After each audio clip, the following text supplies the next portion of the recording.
పక్కా అవగాహన ప్రకారమే ప్రభుత్వాన్ని కంటికి రెప్పలా కాపాడుతున్నారని విమర్శించారు. ఆ రోజున అవిశ్వాసం పెట్టడానికి మీరు తోకముడిచి ఇప్పుడు మళ్లీ పిల్ల కాంగ్రెస్ అనేటటువంటి పద్ధతిలో మాట్లాడుతున్నారు. దీన్ని మేము తీవ్రంగా ఖండిస్తూ ఉన్నాం. ఆ రోజు కాంగ్రెస్ పార్టీతో అప్పటి నుంచి కూడా జగన్మోహన్ రెడ్డి గారిని ప్రజల్లో ఎదుర్కోలేక కాంగ్రెస్ పార్టీతో కుమ్మక్కైంది, కాంగ్రెస్ పార్టీతో ప్రయాణం చేస్తున్నది. ఒక అవగాహన ప్రకారం కాంగ్రెస్ పార్టీతో మీరు ఆ ప్రభుత్వాన్ని కాపాడుతున్నది కూడా మీరేనేటటువంటిది స్పష్టం.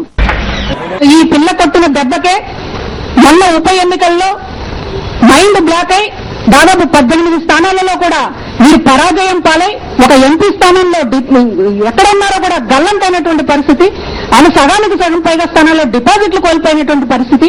దాదాపు రాత్రంతా నిద్ర పట్టలేదు, పిక్కలు పట్టేసినాయి, కాళ్ళు పట్టేసినాయి. అయినా సరే నేను ఎంత శ్రమకైనా ఓర్చుకుని నేను నడక సాగిస్తాను అని.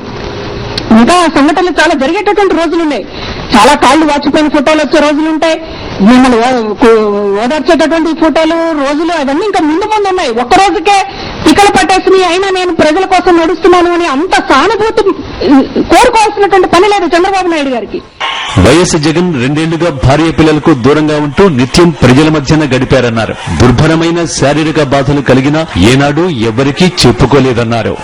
జగన్మోహన్ రెడ్డి గారు తిరిగి కృషించి ఆయన దాదాపుగా ఎట్లాంటి బాధనైనా సరే అణుచుకున్నారు తప్ప పక్కన ఉన్నటువంటి మనిషికైనా ఒక జలుబని గాని జ్వరమని గాని లేకపోతే ఫలానా బాధ అనేటటువంటిది కానీ చెప్పకుండా 2 ఏళ్లుగా ఆయన వర్షంలో తడుస్తూ ఎండలో ఎండుతూ ప్రజల మధ్య ఉన్నటువంటి మనిషి.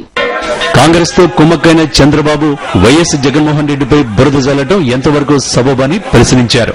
రాష్ట్రంలో గ్యాస్ సిలిండర్ ధర 1000కి పైగా ఉన్న టీడీపీ నేతలు నోరు ఎందుకు మెదపడం లేదని నిలదీశారు వాసిరెడ్డి పద్మ.